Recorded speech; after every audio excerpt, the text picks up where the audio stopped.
তাড়াতাড়ি একটু পানি দিয়া ভাতটি মাইখা নেই আর একটু লবণ নেই, নিয়ে তাড়াতাড়ি ভাত করে খায়া কাজে যাই। আসসালামু আলাইকুম। হ্যাঁ মা, ভালো আছি।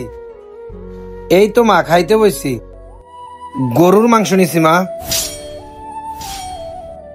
মা তুমি জানো না আমি গরুর কালাবুনা খুব পছন্দ করি, এর লেগে গরুর কালাবুনা দিয়ে ভাত খাইতেছি মা। বলছি তো তোমারে 3-4 দিন পরে দেবো, বেতন দিলেই তোমারে টাকা পাঠাই দেবনি। আচ্ছা মা, আমি এখন ভাত খাই, তোমার সাথে পরে কথা বলবনি, রাখি। বাটপার ভাত খাইতেছে লবণ মরিচ দিয়া, আর মায়েরে কইতাছে গরুর কালাবোনা দিয়া ভাত খাইতেছি। এরকম বাটপার আমার জীবনে কখনো দেখিনি। আসলেই মনে হয় ওই বাটপার। বাটপার না হলে মার সাথে মানুষ এত বড় মিথ্যা কথা বলে? দেখতে তো মনে হয় লাখপতি। এত টাকা পয়সা কামায় কি করব? এত টাকা পয়সা কি কবরে নিয়ে যেতে পারবো? যাক, অবশেষে খাওয়া হয়েছে, পেটটাও ভরে গেছে। যাই, এখন কাজে যাই।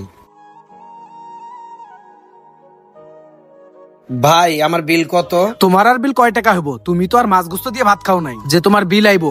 খাইছো তো 1 প্লেট ভাত, তাও আবার পানি দিয়ে লবণ মরিচ দিয়ে খাইছো। বেশি না, 20 টাকা। 20 টাকা? ভাই এই নেন 20 টাকা।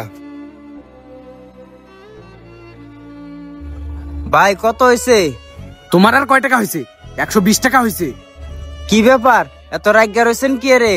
আরে রাগ করতাম না, একটা লোক প্রতিদিন আইবো, পানি ভাত আর লবণ ভাত এই দিয়ে খালি খাইবো, না লয় গোস্ত না লয় মাছ, একটু তো তরকারি লইবো। মানুষ তো একটু ভর্তা নিয়েও তো ভাত খায়। বুঝছি, একটু আগে যে ছেলেটা গেল তার কথা বলতেছেন? আর কইেন না, মিনিমাম 1 মাস ধরে খালি ভাত খাইতেছে, আয়া খালি 20 টাকার ভাত খাইয়া যায়। আপনি তারা না করে দিতে পারেন না?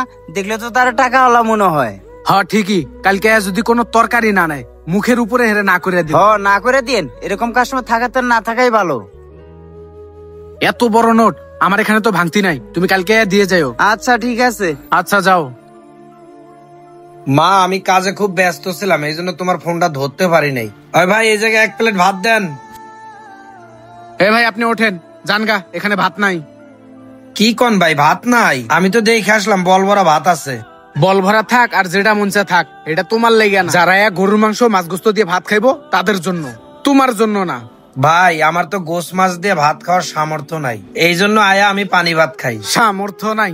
আপনারা দেখলে কেউ কি কইবো যে আপনার ভাত খাওয়ানোর সামর্থ্য নাই? দেখো ভাই, আমি তোমার সাথে এত কথা কইতে পারবো না, আর আমি তোমার কাছে হুতা ভাত বেচতাম না, তুমি যাও। সত্যি ভাই বিশ্বাস করেন, আমার সামর্থ্য নাই। আমার সামর্থ্য থাকলে ঠিকই আমি গোস মাংস দিয়ে ভাত খাই। আমার কি মন চায় না মাছ মাংস দিয়ে ভাত খাইতে? আমার মা বাবা না আমার লেখাপড়া করায় অনেক বড় একটা ভুল করছে। যে টাকা আমার লেখাপড়ার পিছনে খরচ করছে, ওই টাকা যদি জমায়া আমার বিদেশ পাঠায় দিত, তাহলে আমার বাবা মা আজকে ভালো থাকতো। গ্রামের থেকে আজকে ঢাকা শহরে আছি 3 মাস হয়, এত ভালো রেজাল্ট নিয়ে আসছি, কিন্তু কোনো জায়গায় আমি একটা ভালো চাকরি পাইতাছি না। বিভিন্ন জায়গায় ঘুরলাম, কিন্তু কেউ আমারে ঘুষ ছাড়া চাকরি দিতে চায় না। ভাই এই শহরে আমার আপন কেউ নাই যে আমার চাকরি নেওয়ার পিছনে কেউ একটু সাহায্য করব। জানেন আমি একটা চাকরির জন্য কত জনের কাছে গেছি, কত জনের পাও ধরছি, কুত্তার মতন রাস্তায় রাস্তায় ঘুরছি, কিন্তু আমার চোখের পানি দেখে কারো মায়া হয় নাই। আমি যে 20 টাকা দিয়ে আপনার এখানে ভাত খাই এটা আপনি দেখলেন, আমি যে রাত্রে স্টেশনে ঘুমাই এটা আপনি দেখেন নাই। আপনি কি একবারে কিছুই করেন না? হ্যাঁ ভাই করি তো, 2টা টিউশনই করি। 3200 টাকা পাই, 700 টাকা আমার জন্য রাখি, আর 2500 টাকা মার জন্য পাঠান। এই শহরে এত কাজ থাকতে আপনি চাকরির পিছনে ছুটতাছেন? আপনি চাকরি না হলে অন্য কাজ করেন, দরকার হলে রিক্সা চালায় খান। মা বাবা লেখাপড়া করাইছে এত কষ্ট করে, আমার রিক্সা চালানোর লাগিয়া? ভাই কোনো কাজই ছোট না। আপনি এই শহরে রিক্সা চালাইতেছেন না কি করতেছেন সেটা কি আপনার মায়ে দেখতাছে? আপাতত কোনো একটা কাজ করেন, পরে যখন চাকরি পাইবেন তখন সেই কাজ ছাড়িয়ে দিয়েন। ভাই আমারে কাজ দিব কে? এই শহরে তো আমার চেনা পরিচিত কেউ নাই, যার কাছে যাই সেই তো আমারে তাড়ায় দেয়। বুঝছি, যে পর্যন্ত আপনার চাকরি না হইব আমার এখানে কাজ করবেন, খাইবেন দাইবেন, এখানেই থাকবেন, মাসে 7000 টাকা বেতন দেব।